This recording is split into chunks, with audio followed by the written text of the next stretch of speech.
Buenas tardes, estimada comunidad. Sean bienvenidos a una nueva sesión del Diplomado de Derecho Tributario.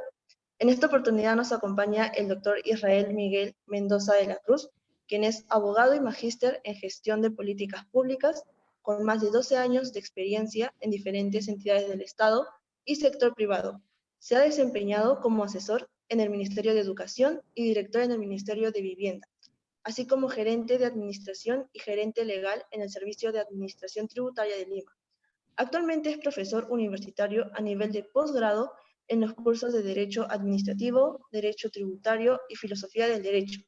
Asimismo, es árbitro del Centro de Conciliación y Arbitraje, CECONAR, de la Superintendencia Nacional de Salud y se encuentra registrado como árbitro en el Registro Nacional de Árbitros en el OCE. Estimado doctor, le cedemos el uso de la palabra.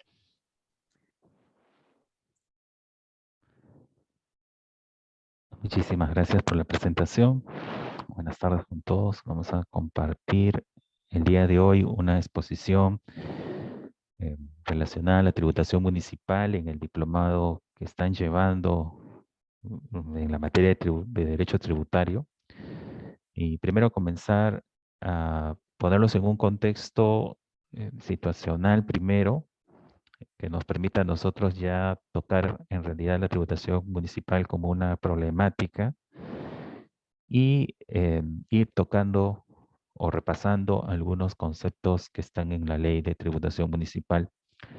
Eh, es por eso que en realidad la exposición del día de hoy tiene 4 partes.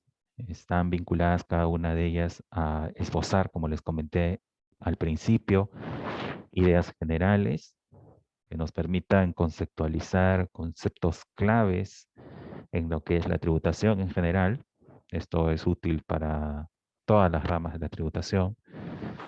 Los principales problemas de la tributación municipal, porque antes de repente de ingresar a estudiar cada impuesto que existe en este sistema, ¿no? En esta parte del sistema tributario nacional, creo que primero debemos de presentar una especie de diagnóstico o de problemática que tenemos, porque ello nos va a permitir tener una perspectiva más grande, ¿no? Y sobre todo que nos va a permitir enriquecer y mejorar algunos aspectos de la tributación municipal. Lo siguiente es conocer la situación actual, ¿no? Cómo está la tributación en estos años en los que vamos a ver el hecho de que por sí que sea la ley de tributación municipal una de las pocas normas que existan en el país sin reglamento, creo que ya nos da una primera idea de cómo está la situación de la tributación municipal a nivel nacional. Y finalmente terminaremos exponiendo algunas ideas finales que sirvan de alternativas, no de solución, pero alternativas que nos permitan tener una resolución, digámoslo así, en el corto plazo o en el mediano plazo de algunos problemas que vamos a ir comentando el día de hoy. Dicho esto, creo que dentro de lo que consideramos las ideas generales que podemos ir compartiendo el día de hoy, debemos entender que la teoría económica, y es algo que no podemos dejar de lado, ¿no? Se vincula mucho a la tributación. Si bien es cierto, desde un punto de vista legal, la tributación se representa de distintas formas, como la explicación del poder tributario, de, digamos, los distintos, digamos, sistemas o, digamos, las distintas formas en que hemos regulado la tributación en nuestro país a través de normas. En el fondo, ¿no? Tienen una relación directa con la economía de un país.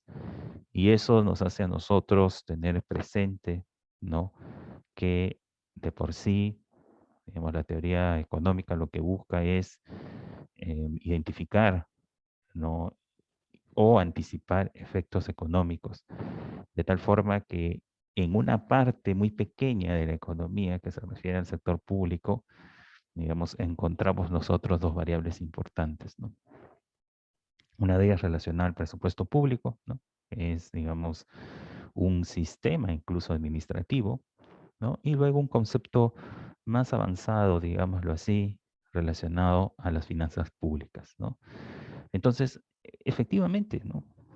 El rol de los tributos en general en nuestro país cumple un elemento primordial en lo que nosotros conocemos como una política fiscal, ¿no? Que determina la idea de lograr o no un efecto esperado en la población, ¿no? Imaginemos, pues, solamente un ejemplo muy sencillo, ¿no? Que actualmente hemos podido tener oportunidad de vivirlo, ¿no?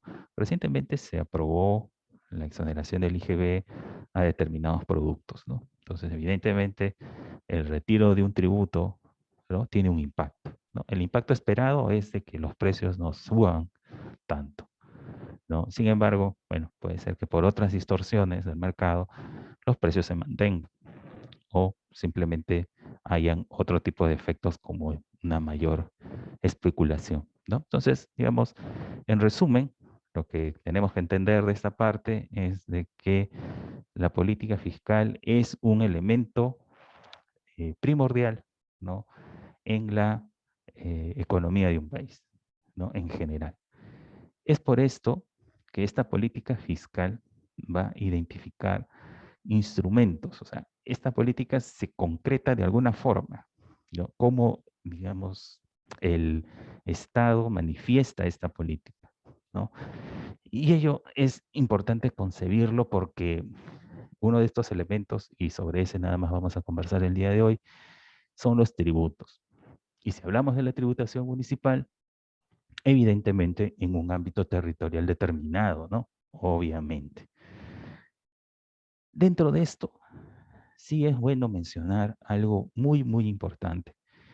Es que nuestra política fiscal en nuestro país tiene una naturaleza, digamos, siempre en función al crecimiento del país, ¿no? Nuestras políticas fiscales no están desarrolladas para mantener, digamos, un crecimiento económico sostenido, sino, por un lado, tienen una reacción ante, digamos, una política en la que se necesita, digamos, una mayor recaudación. Entonces, ahí, cuando se necesita esta mayor recaudación, lo que se hace evidentemente es generar más mayores impuestos, ¿no? Obviamente. Pero eso responde a una necesidad. Y lo mismo sucede cuando, digamos, se aumentan los impuestos, no, perdón, se disminuyen los impuestos. Entonces, creo que el ejemplo que les acabo de colocar respecto al IGB nos va a poder ayudar muchísimo para entender esto, ¿no? Si nosotros retiramos el IGB, lo que buscamos es mantener los precios y fomentar el consumo y no impactar en la canasta básica. Entonces, lo que se busca de esa forma es mantener, digamos, un equilibrio, ¿no? De tal forma de que se corrija una alza de precios, ¿no es cierto? Que en realidad las causas del alza de precios no es exactamente los impuestos. Y eso hay que tenerlo claro. Por eso en esta gráfica creo que nos podemos entender mucho mejor. Cuando un país se encuentra como el nuestro en un crecimiento económico, lo que se hace es subir impuestos, tributos, de tal forma que se pueda controlar la cantidad, digamos, de circulante en un país, ¿no? Que ese desarrollo nos genere lo que llaman un sobrecalentamiento de la economía. Pero de manera inversa, eso significa que cuando no tenemos un crecimiento virtuoso, ¿no? Lo que sucede, evidentemente, es de que se necesita que exista mayor capacidad adquisitiva y por lo tanto se reducen los impuestos o los tributos. Eso es lo que pasa. Y esto es muy, muy, muy presente en la tributación municipal. Sin embargo, la tributación municipal pues no es modificada desde hace muchos años atrás, ¿no? Y ello implica, y lo vamos a ver ahora, que existe una serie de problemas. Y esto es peligroso en la medida que finalmente nosotros como ciudadanos lo que buscamos es tener mejores servicios públicos. Y los servicios públicos están directamente relacionados a una clase o a una especie de los tributos en nuestro país. ¿no? Y esto lo podremos ver más adelante también, ¿no? Como parte de la problemática que les hemos traído para el día de hoy, ¿no? Entonces, aquí vamos a conversar tanto de los principales problemas y de la situación actual, ¿no? Como para hacer esto un poco más dinámico. Lo primero que tenemos que tener en cuenta, y creo que para quienes conocen un poco ya de la tributación municipal, es que los impuestos en la tributación municipal juegan un rol decisivo, ¿no? Recordemos que, de acuerdo con nuestro sistema tributario, ¿no? La clasificación del término general tributo incluye los impuestos, las contribuciones y las tasas. Cada uno de ellos con notaciones totalmente diferentes. Por un lado, lo que debemos de tener en cuenta es de que en la tributación municipal tenemos impuestos muy representativos, y que de alguna forma nos deben llamar la atención, ¿no? Vamos a hacer un pequeño repaso de cada uno de ellos, no desde un punto de vista, digamos, teórico, sino para irlos conociendo de manera general. Tenemos el impuesto predial, ¿no? Entonces, el impuesto predial, de alguna forma, conceptualmente, creo que ahí todos me darán la razón, grava lo que se llama, digamos, el patrimonio, ¿no? Un signo exterior de riqueza, ¿no? Recordando aquí tal vez a, a Taliba, ¿no? Y a otros tributaristas, ¿no? Que han desarrollado este concepto de la capacidad contributiva, ¿no? Y sobre ello representada en tres signos exteriores de riqueza, ¿no? El consumo, el patrimonio y la renta, ¿no? Bajo este concepto, evidentemente, el impuesto predial se caracteriza, digamos, por, evidentemente, gravar la propiedad de un ciudadano. Después tenemos otro impuesto, que es el impuesto al patrimonio vehicular. Evidentemente, el ser propietario de un vehículo con determinadas condiciones me hará sujeto pasivo de la obligación tributaria, ¿no? En calidad de contribuyente. Pero, digamos, ese es otro de los impuestos importantes, ¿no? El tercer impuesto importante, ojo, es el impuesto de alcabala, ¿no? Que también tiene sus propias connotaciones. De por sí es un término muy antiguo, el alcabala, desde la colonia. En otros países se llama impuesto a las transferencias inmobiliarias, o impuesto a la compraventa, o impuesto a las transferencias, simplemente. Pero, digamos, a nivel nacional, estos tres impuestos son los más conocidos, en realidad. Tenemos otros impuestos, sí, efectivamente, como el impuesto a los juegos, el impuesto a las apuestas, el impuesto a los espectáculos públicos no deportivos, ¿no? Digamos, aquí sí un poco de historia tal vez en este tipo de impuestos. Hace muchos años atrás se derogó, ¿no? La parte correspondiente al impuesto de carácter municipal a los espectáculos públicos no deportivos, entiéndase aquí conciertos, ¿no? De artistas de distintos credos musicales, ¿no? Entonces, digamos, esta connotación de impuestos, en el fondo, nos llevan a pensar que, si bien es cierto, corresponden a las características básicas, ¿no? Que mencionábamos de la capacidad contributiva, es que están vinculados a distintas actividades, ¿no? Y estos distintos tipos de actividades están, uno de ellos, o dos de ellos, digamos, de los más representativos, están vinculados justo a un tema muy, muy importante, que es la gestión del suelo urbano, la gestión del territorio. Y ello definitivamente es un aspecto de clarividencia, por decir, o un aspecto preponderante relacionado a la gestión municipal. ¿Cómo así? Bueno, la gestión del suelo urbano se relaciona a los usos de suelo, o sea, a la zonificación del territorio municipal.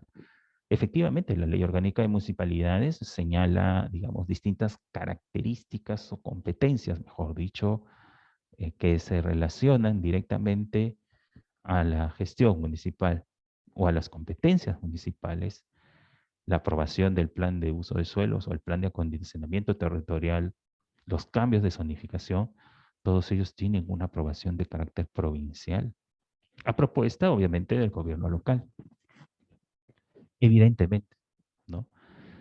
Y esta aproximación y este acercamiento está relacionado, por ejemplo, cuando, bueno, no sé si ha sido su caso de alguno de ustedes o lo ha escuchado en algún momento, digamos, la zonificación urbana, ¿no? Cuando ustedes han pedido un certificado de parámetros urbanísticos, ¿no? Por cualquier motivo, van a poder ver cómo su inmueble está siendo, digamos, clasificado, ¿no? En una zona residencial, en una zona comercial, de alta, media o baja densidad, ¿no? Y esto es importante porque el desarrollo de una ciudad se regula justamente en estos documentos.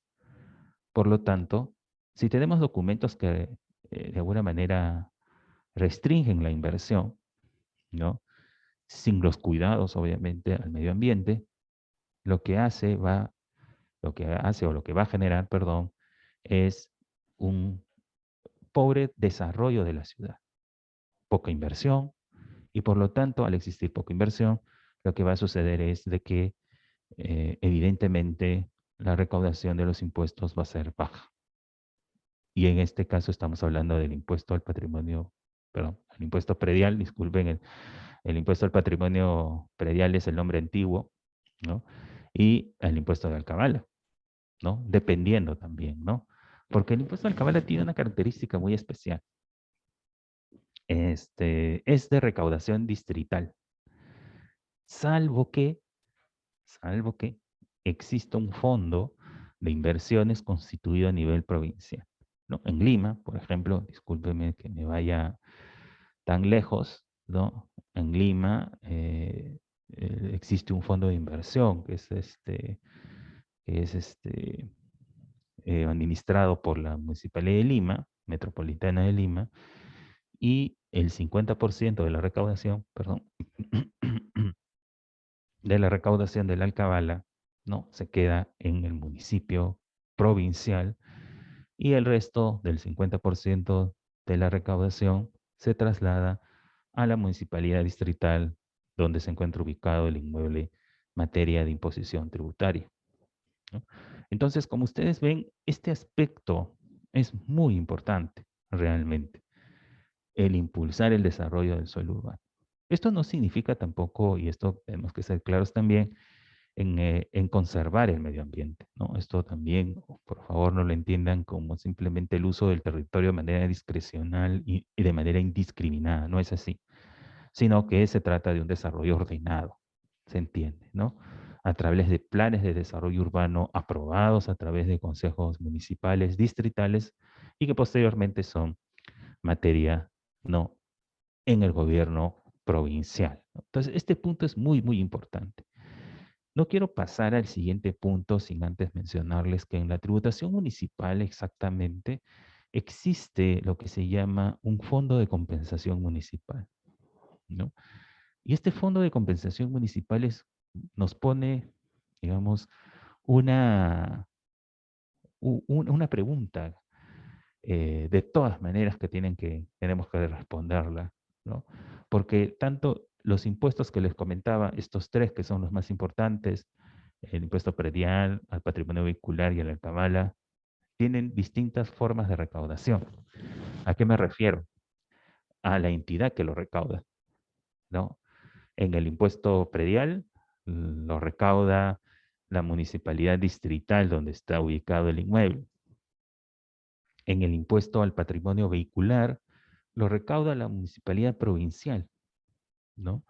En los casos del impuesto de alcabala, como hemos visto, en realidad la regla general es que lo recaude la municipalidad distrital. Sin embargo, ¿no? Como les comentaba este ejemplo aquí de Lima, es que cuando existe un fondo de inversión, ¿no? En este caso es Invermet, así se llama aquí en Lima este fondo, eh, lo recauda, ¿no? 50% la municipalidad provincial, 50% la municipalidad distrital, ¿no? Y esto nos llama la atención porque, digamos, en el fondo común, que está compuesto por tres impuestos que también sean de alcance municipal, la recaudación la realiza otra entidad, no lo realizan los gobiernos locales. municipal provincial, municipal distrital. Esto se realiza a través de la SUNAT. ¿Y cuáles son estos tres impuestos? Bueno, son tres impuestos no muy conocidos, pero que de alguna forma sí interactuamos con ellos, en algunos casos, ¿no? Y más en uno, es el impuesto a las embarcaciones de recreo. Creo que muy pocos tributamos o tributan ahí, no es mi caso. El impuesto al rodaje, que se paga cuando se consume o se adquiere gasolina. Y el otro es nada más y nada menos que el impuesto de promoción municipal, que se recauda conjuntamente con el IGB. El IGB en realidad es el 18%. El 2% es del impuesto de promoción municipal. Entonces, mm, digamos, no he podido leer al detalle la ley que exonera el IGB, pero esperemos que esté exonerando el 16%. Porque si estamos hablando del 18%, ya ustedes saben quién va a recibir el impacto negativo, ¿no?, de esa exoneración momentánea: los gobiernos locales. ¿Por qué? Bueno, el Foncomún se distribuye de una forma muy particular. Em, Existen tres criterios. Dos de ellos son el territorio y el nivel de pobreza. Entonces, bajo esa línea, mientras más pobre es un distrito, más Foncomún recibe. Por lo tanto, si disminuimos este impuesto, ¿no?, en el monto, me refiero al IGB, ello va a significar una menor recaudación, y quienes recibirán menos transferencias de recursos serán, pues, los gobiernos locales. Así, lamentablemente, están las cosas. Entonces, a la pregunta que les decía era, pues, ¿por qué tenemos este Foncomún? Bueno, primero es por el tema de la recaudación, definitivamente, ¿no? La forma de recaudar estos tres impuestos es muy difícil para un gobierno local, así que se hace a través de SUNAT. ¿Y, y por qué distribuirlos en función a esos recursos? Bueno, porque lo que se busca es, como su nombre lo dice, buscar un equilibrio en la distribución de los tributos, ¿no? En este caso del impuesto, que no es ajeno, ¿no?, a la tributación y a la teoría, ¿no? Porque normalmente nos enseñan en la universidad, ¿no?, que el impuesto es, digamos, un impuesto de carácter directo, en el que no exista contraprestación, y por lo tanto, entiéndase ello en que el ciudadano no puede, digamos, conocer con exactitud en qué se gastan, en qué se rinden sus impuestos, ¿no? Es muy distinto cuando ustedes, por ejemplo, van a ir a pagar una tasa por, digamos, licencia de funcionamiento, donde la teoría nos dice que se paga el costo efectivo del servicio que cuesta a la municipalidad entregar esa licencia. Entonces, digamos que son aspectos, importantes, creo que son buenos tenerlos en cuenta, y que de alguna forma, como les decía, la adecuada gestión del suelo urbano nos permite tener una oportunidad de mejorar la recaudación de los impuestos, al menos del impuesto predial y lo que sería la alcabala. Y en el siguiente punto tenemos evidentemente un problema que es a nivel nacional. No podemos tener información o no podemos tomar decisiones en la gestión pública, y más aún en la política fiscal, si es que no tenemos herramientas o no tenemos sistemas o no tenemos finalmente información. El catastro de por sí es una herramienta del ordenamiento territorial que es muy importante. Lamentablemente, el desarrollo del catastro en nuestras ciudades es muy bajo. Normalmente pocas o pocos distritos tienen un catastro bien implementado. Si bien es cierto, el catastro levanta información de todo el mobiliario urbano, ¿no?, existe parte de ella que sirve para la determinación de la deuda tributaria en el impuesto. Y ello nos permite a nosotros, digamos, determinar impuestos a quienes realmente no lo pagan, ¿no? Normalmente yo creo que y esto no sería una mala idea tampoco, ¿no? Cuando, si ustedes tienen la oportunidad en algún momento de trabajar en una entidad recaudadora a nivel a nivel de municipal, digamos, una de las formas de incrementar la recaudación dentro de una municipalidad es, digamos, ampliando la base tributaria. Y esa ampliación de la base tributaria es, en resumen, tener más contribuyentes. Y como ustedes saben, pues los contribuyentes no van a las municipalidades a decir, no, yo quiero declarar. Entonces, lo que se tiene que hacer son trabajos de fiscalización, ¿no? Y estos trabajos de fiscalización se orientan en el territorio, se distribuyen a través efectivamente de herramientas de fiscalización, herramientas de catastro, porque hay que recordar, ¿no? Y esto sí, nos vamos un poquito al Código Tributario. No sé si ustedes recuerdan que una de las facultades de la administración tributaria es la facultad de fiscalización, ¿no es cierto? Y ustedes van a recordar muy bien que dice ahí es discrecional. Y esta palabra discrecional, disculpen las palabras en que lo voy a expresar, de repente no son lo más exactas, no significan que la administración tributaria fiscaliza cuando quiere, sino lo realiza en función de alguna estrategia, por una razón. Los recursos son escasos para hacer una fiscalización. Entonces, válidamente, ¿no? Cuando ustedes realizan una fiscalización o un plan de fiscalización, deben de hacer pues un costo-beneficio, ¿no? Van a esperar hacer una recaudación X en función a un gasto Y.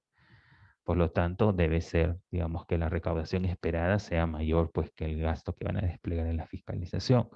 Por lo tanto, la fiscalización es discrecional, pero debemos de entenderla desde el sentido de la selectividad, ¿no? Los contribuyentes son seleccionados de manera que tengan algunas características. Un ejemplo, disculpen la redundancia, es cuando yo creo que en algunos casos han escuchado pues de que existen grandes contribuyentes, medianos contribuyentes, pequeños contribuyentes, ¿no? SUNAT tiene esa clasificación clásica de los contribuyentes, ¿no? Claro, hay otras clasificaciones que se pueden hacer, pero quería ponerlos en ese contexto. Por lo tanto, en resumen, en este punto, el catastro significa o es una herramienta esencial, ¿no? Para determinar deuda, para diseñar una estrategia de fiscalización y también para la toma de decisiones en la gestión municipal. Otro de los problemas que se tienen en la tributación municipal, ¿no? Y que, podemos decirlo, están permanentes en la situación actual de nuestro país, en general, esto no es un tema solamente de Lima Capital, es un sistema de recaudación deficiente. Todas las municipalidades tienen un sistema para recaudar. Ninguna tiene uno solo. Existen esfuerzos, sí, efectivamente, a nivel del MEF, el desarrollo de una plataforma que creo que se puede utilizar, ¿no? De manera gratuita. Pero normalmente, pues, cada entidad tributaria tiene su propio sistema. En mi caso, les comento, parte de mi experiencia profesional lo he desarrollado trabajando en gobiernos locales, justo en las áreas de tributación. Y, bueno, cada una tiene, pues, un sistema con distintos nombres. Pero la pregunta es, ¿qué distinto sería si estos sistemas fueran uno solo y estuvieran interconectados? Primero, mejoraría la fiscalización. ¿Por qué? Por una razón, ¿no? Se necesita conocer si es que algunos contribuyentes tienen uno o dos predios más. Hay beneficios tributarios relacionados a que solamente aplica cuando uno tiene una sola vivienda. Me refiero en este caso a los pensionistas, ¿no? Por ejemplo, o a las personas mayores de 65 años también. Entonces, bajo ese esquema, ¿no? Creo que queda claro, ¿no? Que ayuda mucho a una adecuada recaudación tener o pensar en que nuestro país deba tener un solo sistema de tributación municipal informático, ¿no es cierto? Así como SUNAT, ¿no? Claro, bueno, discúlpeme que salga un poco del tema, pero también a ese sistema le falta unirse, ¿no? Porque por una plataforma entras a declarar, por otra entras a presentar trámites, en otra está tu casilla o buzón de notificaciones, etcétera, ¿no? Medio complicada en el fondo. Eh, la otra es un tema normativo estrictamente. No quiero aburrirlos en este corto tiempo con temas legales estrictamente, pero sí resaltar dos aspectos. El primero, que la ley de tributación municipal es una de las pocas normas que se aplican, ¿no? Y no tienen reglamento. Y aquí sí permítame de repente hacer una precisión. Ustedes conocen muy bien que las normas de contenido material pues permiten, ¿no?, la regulación a través de reglamentos, evidentemente. Entonces, ¿cómo la ley de tributación municipal se puede aplicar sin reglamento, ¿no? Bueno, en algunos casos, en la mayoría sí es posible, pero en algunos aspectos no. Vamos a poner dos ejemplos.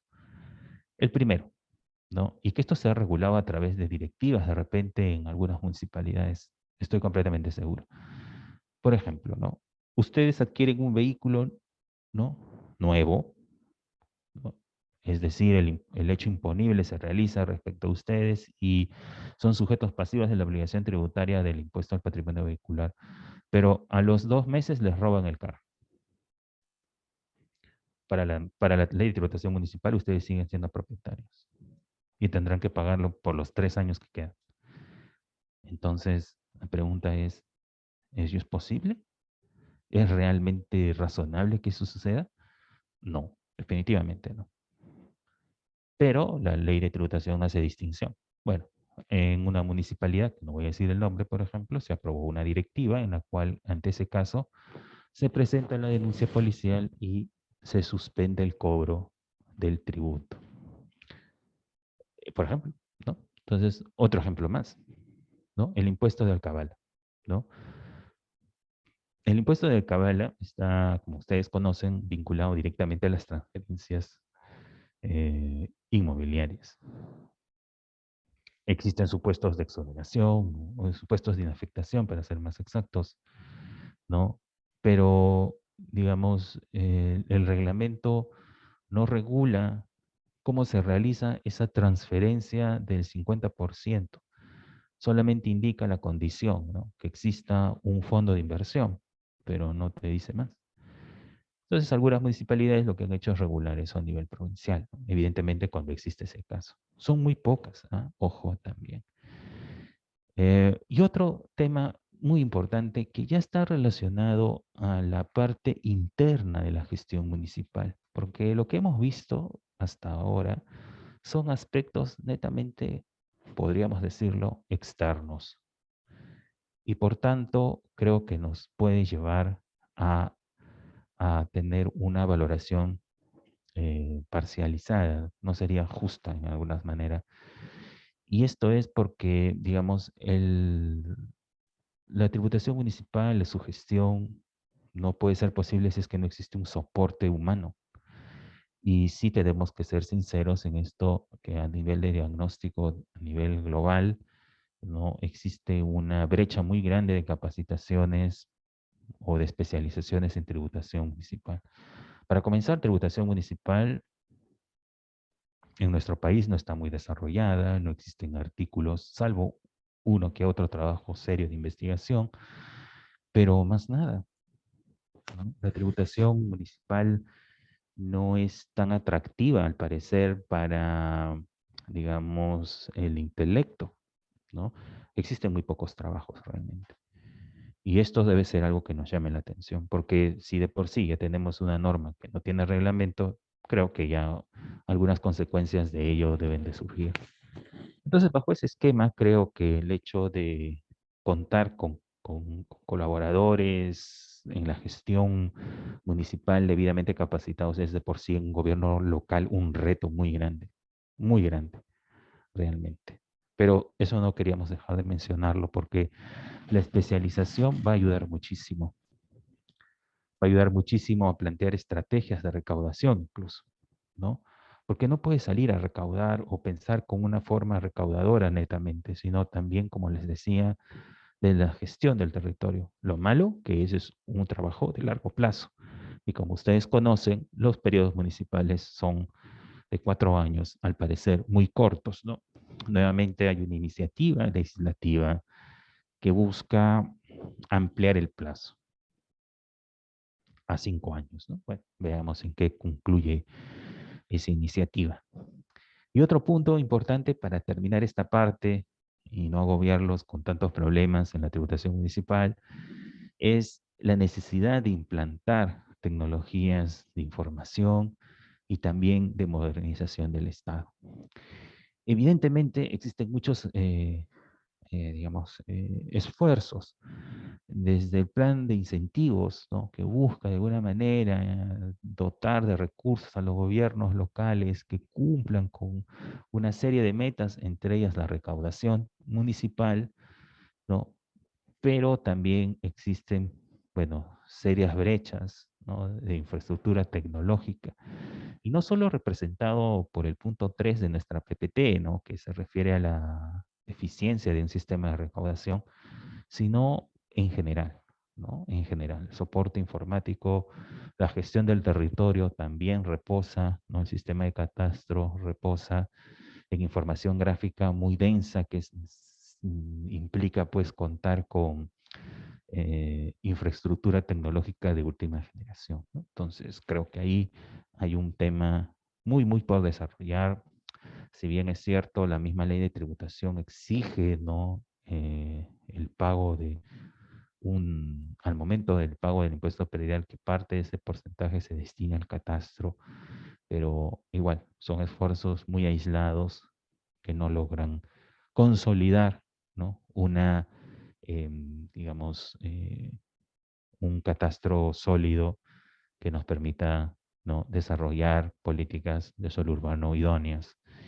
Y el otro concepto es la modernización del Estado, ¿no? Porque en la modernización del Estado nosotros debemos de considerar algunos aspectos em, que, que, que debemos de considerar, ¿no? Em, y esto significa incluso la reorganización de las estructuras funcionales de las entidades públicas para dotarlas a ellas de la agilidad necesaria para la gestión municipal. Les voy a poner un ejemplo de un municipio en el que mucho se discutió al momento de modificar su reglamento de organización y funciones. Lo que se estaba planteando era unir la sugerencia de catastro con la sugerencia de fiscalización tributaria, ¿no? Era una pelea o una discusión académica por unos momentos para poder lograr tener, pues, por un lado, ¿no? Una sugerencia de catastro, una gerencia de catastro, mejor dicho, y dentro de ella una sugerencia de catastro integral y una sugerencia de fiscalización tributaria. Finalmente, esta buena idea no prosperó, lamentablemente, ¿no? También, cuando tuve una experiencia en la Municipalidad de Lima, ¿no? Se buscó unir el catastro, el Instituto de Catastro de Lima con el Servicio de Administración Tributaria. Inclusive fue una recomendación de una consultoría del Banco Mundial que le hizo al MEF, pero tampoco, no se logró. Entonces, digamos, creo que se tiene que pensar mucho en la reorganización del Estado, que posibilite, digamos, esa atención que necesita la tributación municipal. Y es por eso, y ya para terminar con esta exposición, es que em, todo lo que hemos conversado y algunos elementos más generan un impacto social, tributario, económico general negativo, ¿no? Porque definitivamente, digamos, todos estos problemas generan pues bajos índices de recaudación y poco desarrollo de las ciudades. Y permítame de repente poner un ejemplo que este podría cubrir todos los ejemplos que tenemos, ¿no? Si ustedes revisan el presupuesto municipal de uno de los distritos, digamos, de mayor recaudación de acá, de Lima, ¿no? No vamos a decir nombres, pero van a encontrar que sus presupuestos y sus proyectos de inversión están financiados por la recaudación de su impuesto predial y su impuesto de alcabala. ¿Ya? Pero si ustedes revisan en la misma ciudad, en este caso Lima Metropolitana, un distrito menos populoso, o menos, digamos, de la periferia de Lima, como solemos decir, van a encontrar que sus necesidades son distintas. Sus proyectos de inversión están financiados con el Fondo Común. ¿Y por qué? Porque no recaudan los demás. Y esto en realidad sí es muy peligroso, lamentablemente. Y ese fortalecimiento es el que se debe apuntar. Esta situación se ha presentado por años y estoy seguro que esto es un común denominador a nivel nacional. Entonces, la pregunta es, digamos, ¿qué hacer? ¿No? Y esto de alguna forma nos debe llamar o nos debe de poner a pensar en los tributos, en los impuestos, cómo se están distribuyendo, ¿no? Por eso esa pérdida de credibilidad se basa en eso, ¿no? Sin recursos, ¿qué puedes hacer? ¿No? E incluso las necesidades cambian completamente. En este municipio que tomamos, por ejemplo, uno de sus proyectos de inversión era la Casa del Libro, ¿no? ¿No? Una necesidad ya un poco más allá de la habitual en la gran mayoría de los distritos del país, donde uno necesita pues una pista y una vereda, ¿no? Que justo esa es la necesidad de este distrito que les pongo de ejemplo de la periferia. Entonces, la necesidad, como ustedes ven, la tributación municipal es una tributación muy cercana a las necesidades del ciudadano. No es una tributación, digamos, no ajena a ello. Y todos estos problemas, como les decía, generan un debilitamiento de la cultura tributaria porque realmente pues un ciudadano no se acostumbra a pagar sus tributos, ¿no? Les comento una experiencia personal. Miren, yo presenté mi declaración jurada este año de impuesto a la renta. Tengo que pagar un saldo. Pero a los 7 días me llegó mi orden de pago, notificada por correo. Por problemas X, no hice el fraccionamiento y me llegó la resolución de ejecución coactiva. A los 7 días, al día 8, automáticamente me notificaron la resolución de ejecución coactiva. ¿No? Miren esa rapidez, todo sistematizado, ¿no? Y evidentemente la cultura tributaria se entiende desde la forma más arcaica como la que me han hecho a mí, ¿no? Ejerciendo, ¿no?, el ius imperium del Estado sobre mi patrimonio, con un posible embargo para que yo o fraccione o pague, ¿no? Pero también hay otras formas de incentivar la cultura tributaria. Hay otras maneras, que eso ya depende de un estudio del perfil del contribuyente que entidades de nivel como SUNAT han venido desarrollando. Lo otro es, digamos, un aspecto muy rápido que tocar, vinculado a la tributación municipal y a la política. Es que los tributos municipales no son populares, ¿no? No son muy populares, que digamos. Y esto se ve porque se relaciona con el tema anterior. No sé si han tenido la oportunidad de a fin de año, o a medio, o en agosto, o en julio, siempre sale con unos carteles amnistía, bien grandes, ¿no? Amnistía, ¿no? Y esto pues es una distorsión porque, bueno, las personas que no pagan a inicios del año dicen, bueno, voy a esperar la amnistía que todos los años sale, ¿no? Y no pagan. Y piensan pagar menos de lo que deberían pagar. ¿Y por qué salen las amnistías? Bueno, porque el gobierno local necesita recursos, entonces lo que busca es, digamos, ya paguen lo que se pueda pagar.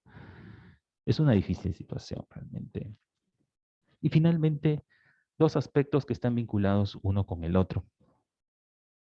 El primero, tanto como el segundo, se refieren pues a un proceso de pérdida de legitimidad. Y esto se da evidentemente porque uno ya se cuestiona, uno como ciudadano se cuestiona, ¿por qué voy a pagar tributos si no hacen nada?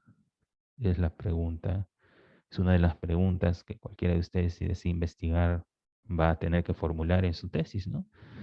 ¿Por qué el ciudadano responde de esa manera? ¿O por qué lo afirma? ¿No? todos los años que hay cambio de gobiernos, los primeros meses la basura se acumula porque no lo recogen.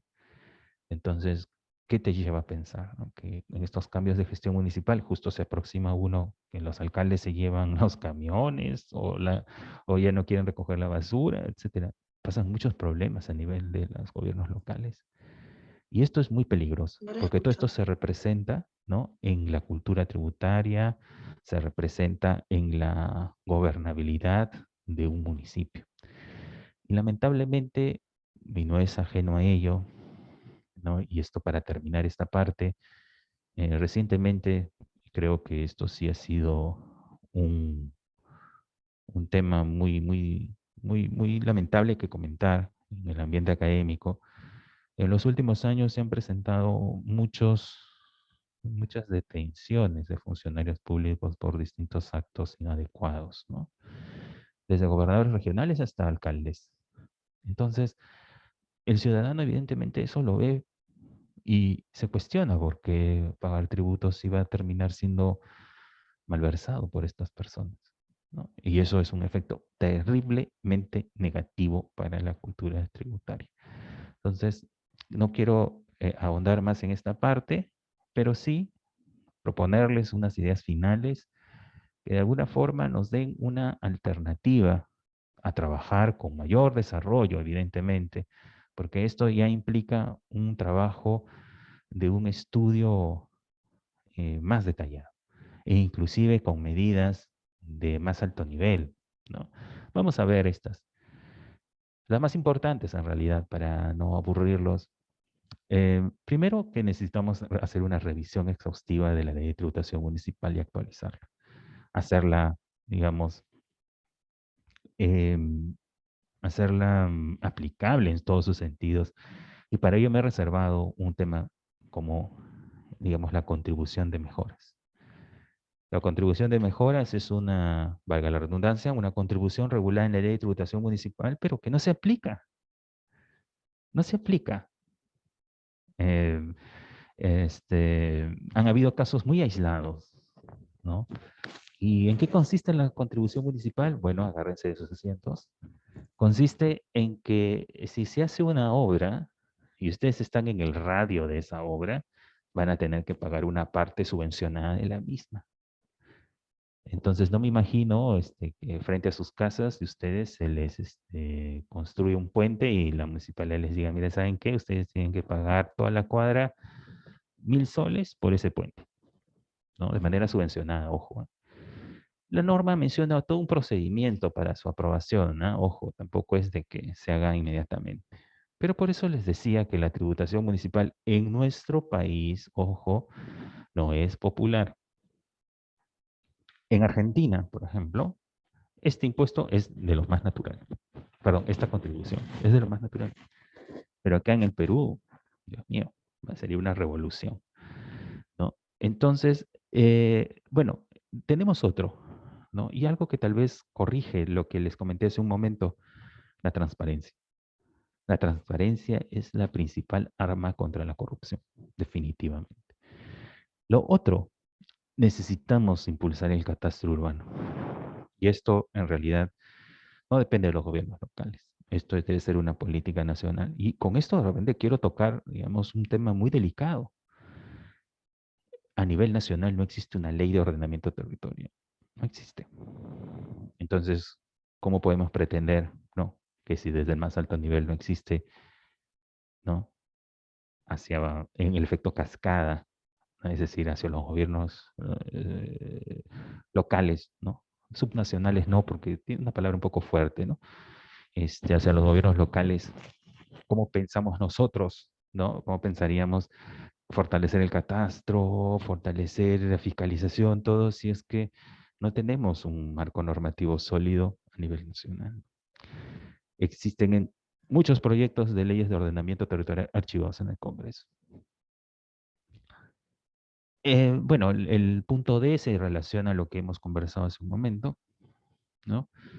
El impuesto predial. Bueno, como les comentaba, actualmente el impuesto predial tiene carácter netamente distrital, ¿no? Los tributos tienen un principio, que es el principio de solidaridad.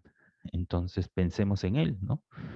Y que, digamos, a nivel provincial, la recaudación sea a ese nivel provincial, y que con factores muy parecidos a los del Fondo Común se distribuya equitativamente, ¿no? De manera solidaria y proporcional, ¿no?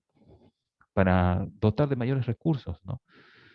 Sé que algunos van a cuestionar esto, pero no es una iniciativa descabellada, por si acaso, ¿no? No es, al contrario, lo que busca es equilibrar, ¿no? Satisfacer las necesidades de la provincia y no del distrito. El otro punto está, bueno, vinculado a un tema ya de uso de herramientas tecnológicas. Creo que debemos de hacer los esfuerzos necesarios. Ya existen esos esfuerzos, pero deben de ser, digamos, más acentuados o agresivos para consolidar un solo sistema informático a nivel nacional que se desarrolle por etapas, ¿no? Pero como ustedes saben, todo ello implica recursos, ¿no? Recursos públicos para hacer esto. Bueno, lo otro es desarrollar estrategias de recaudación, ¿no? Y este trabajo definitivamente es un trabajo muy especializado, en primer lugar, y que responde a la realidad de cada distrito, ¿no? Y en realidad esto significa acercar al ciudadano, ¿no? A la entidad, acercarlo con buenos servicios, ¿no? Que no haya colas. Ahora tenemos un mundo virtual muy acentuado últimamente que podría ayudar en este propósito, ¿no? Y finalmente, para terminar y agradecerles de por sí la atención el día de hoy, es fortalecer a los gobiernos locales en este caso, ¿no? Y ello es a través de alianzas estratégicas, ¿no?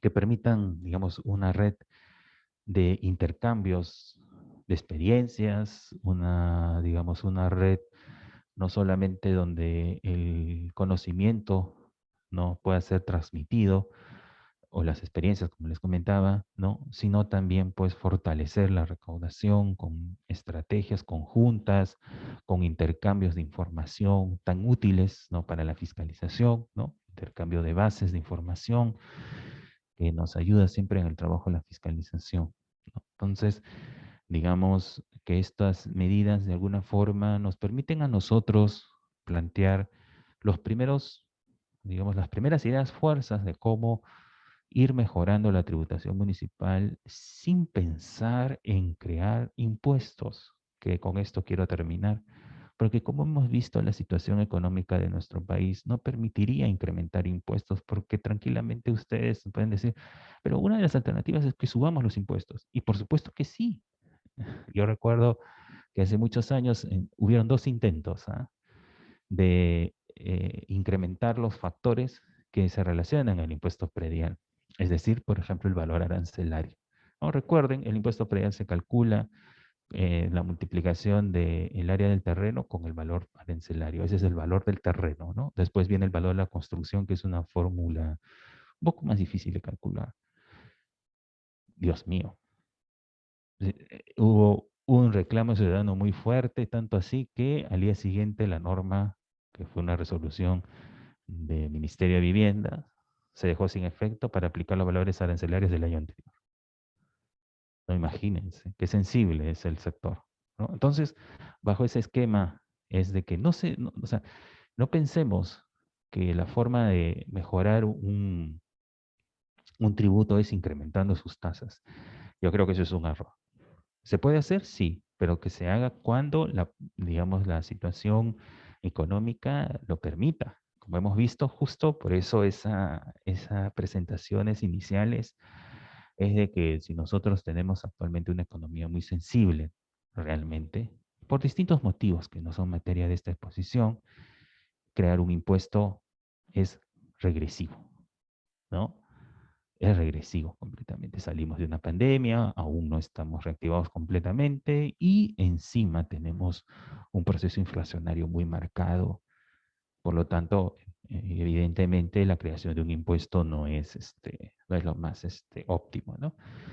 Pero claro, en un proceso de inflación, a veces, ¿no? Hay estos comportamientos extraños en la gestión monetaria, ¿no? Que puede aprovecharse esta situación para recaudar en base a un impuesto inflacionario, ¿no? O sea, mientras más crecen los precios, más recaudación de impuesto podría tener, ¿no? Producto de la inflación, pero eso no es lo correcto, finalmente. Bueno, con esto concluimos. Quiero agradecer enormemente su atención y bueno, muchísimas gracias y bueno, quedo atento a las instrucciones de nuestra moderadora. Muchas gracias, estimado doctor. Gracias por su grata ponencia. Y bueno, tenemos algunas preguntas de nuestros participantes. La primera dice, ¿qué es la zonificación urbana?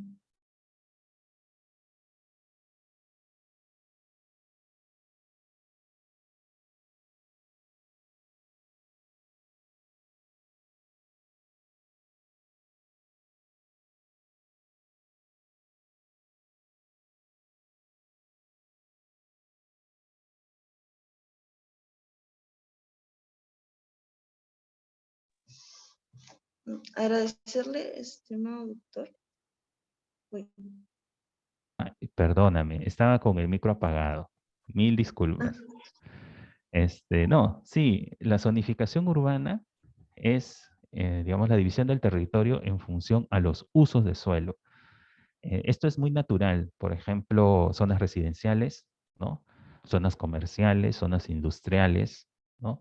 En donde, digamos, se determinan las densidades, ¿no? Es importante esto porque seguramente en algunos casos ustedes han podido apreciar que en algunas zonas de algunos distritos a nivel nacional solamente se pueden construir hasta un número determinado de pisos, ¿no? Y es porque esta zonificación urbana ha determinado, ¿no?, que es una zonificación de densidad media donde se permiten hasta 4 pisos, ¿no? O hasta 7 pisos, 5 pisos. Pero cuando es alta, se permiten edificios, pues, de hasta 17 o 20 pisos, ¿no? Eso es la clasificación del territorio. Entonces, por eso les ponía el ejemplo, ¿no? Si nosotros podemos modificar nuestra zonificación ordenadamente, respetando la gestión ambiental, evidentemente, podemos propiciar indirectamente una inversión, ¿no? Si cambiamos la zonificación, por ejemplo, a zona comercial, de repente podemos generar que supermercados compren terrenos, ¿no? Y que podamos crear, pues, estos malls, ¿no? Que normalmente existen en distintas ciudades del país, ¿no? Muchas gracias por su respuesta, estimado doctor. Y bueno, la segunda pregunta es, ¿qué es el impuesto de promoción municipal y para qué sirve? Correcto. El impuesto de promoción municipal es uno de los 3 impuestos que conforman el Foncomún. ¿Cómo se recauda? Bueno, es el 2% del valor de las transferencias y se cobra conjuntamente con el impuesto general a las ventas. Por eso normalmente nosotros, cuando nos dicen, ¿cuánto es el valor del impuesto a la renta? Perdón, del IGB, mil disculpas, del IGB, el impuesto general a las ventas. Eh, es 18%. No, totalmente falso. 16% es la respuesta exacta. El 2% es el impuesto de promoción municipal. Se recauda a través de la SUNAT y esto forma parte del Foncomún, ¿no? ¿Para qué sirve? Bueno, como su nombre lo dice, implica pues la transferencia posterior a los gobiernos locales. Gobiernos locales, ¿ah? No gobiernos regionales, solo gobiernos locales. Gobiernos municipales, distritales y provinciales, ¿no? Muchas gracias, doctor. Y la tercera pregunta es, ¿el, el Fondo Común también recibe en los distritos que no tienen índice de pobreza? Ya, correcto. Son 3 criterios, ¿no? Les mencionaba los 2 más importantes, ¿no? Tamaño, el otro es densidad poblacional y pobreza. Hay otros subcriterios, pero estos son los más importantes. Eh, digamos, si no tenemos, o sea, se distribuye proporcionalmente en función a los datos del INEI y de otros sistemas como la ENAU, por ejemplo, ¿no? La Encuesta Nacional o de Focalización de Hogares también, por ejemplo, que es el CISFO. Entonces, en base a eso, se distribuyen los montos y se transfieren a los gobiernos locales. Si no tenemos uno de los factores, es muy difícil en realidad, ¿no? Porque normalmente se tienen ciertos índices históricos ya, y en función a eso se realizan las transferencias, ¿no?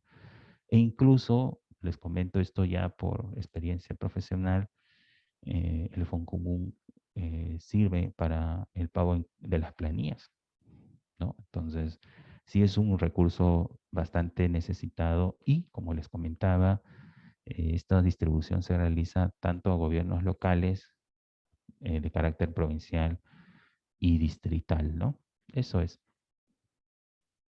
Muchas gracias, doctor. La siguiente pregunta es, ¿qué es el catastro? El catastro. En realidad, en el catastro es el levantamiento de toda la información del mobiliario urbano. Es un concepto bastante amplio. El mobiliario urbano incluso lo comprenden los árboles de los parques, las banquetas de los parques, los postes de alumbrado público, las alcantarillas y todo aquel componente urbano, entre ellos un inmueble, ¿no? Normalmente en el catastro, cuando se hace un levantamiento catastral, a los predios se les da un código catastral, que es un código único de identificación, ¿no? Y sobre ellos digamos, se toman distintas informaciones, ¿no? Tamaño, área construida, digamos, los acabados de los predios, ¿no? Es decir, si tienes puertas, ventanas, hay ascensores o no, digamos, energía eléctrica, monofásica, trifásica, etcétera, ¿no? Que son en realidad elementos que sirven para determinar el impuesto predial. Entonces, en resumen, el catastro urbano es integral, por eso tiene esa característica, mientras que para la fiscalización solamente es importante una parte del catastro. Evidentemente, la que se relaciona a los factores que permiten la determinación del impuesto predial, ¿no? Relacionadas a las características del predio, más que todo, tamaño, ¿no? Me refiero al área de terreno, área construida, características de la edificación, otras instalaciones como los tanques elevados, piscinas, cercos perimétricos, etcétera, ¿no?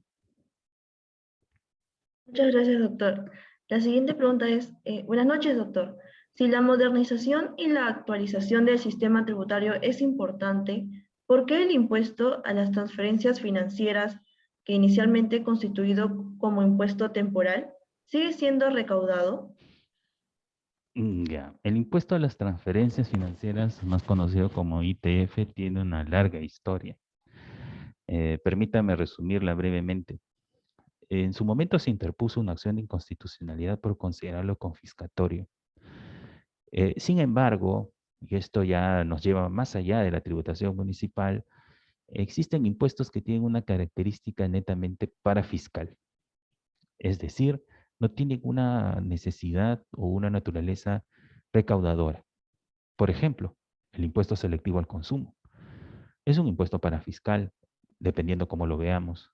Por ejemplo, si subimos el impuesto a los cigarrillos o a la cerveza, ¿no? O a los licores, mejor dicho, de manera general, lo que se pretende es forzar una conducta, ¿no?, de la ciudadanía a no consumirlos porque tienen un alto costo, ¿no? Es una finalidad parafiscal, finalmente. Lo mismo sucede, pues, con el impuesto al patrimonio vehicular en otros países. En otros países el impuesto al patrimonio vehicular es el vehículo que más contamina, es el vehículo que más paga. Aquí en nuestro país es al revés. El vehículo nuevo es el que paga el impuesto por los 3 años. Al cuarto año, al quinto, al sexto, etcétera, etcétera, ya no paga, pero contamina más que los demás, ¿no creen? Entonces, en otros países sí, el impuesto, por ejemplo, en Chile, el impuesto al patrimonio vehicular es indefinido. En España creo que también.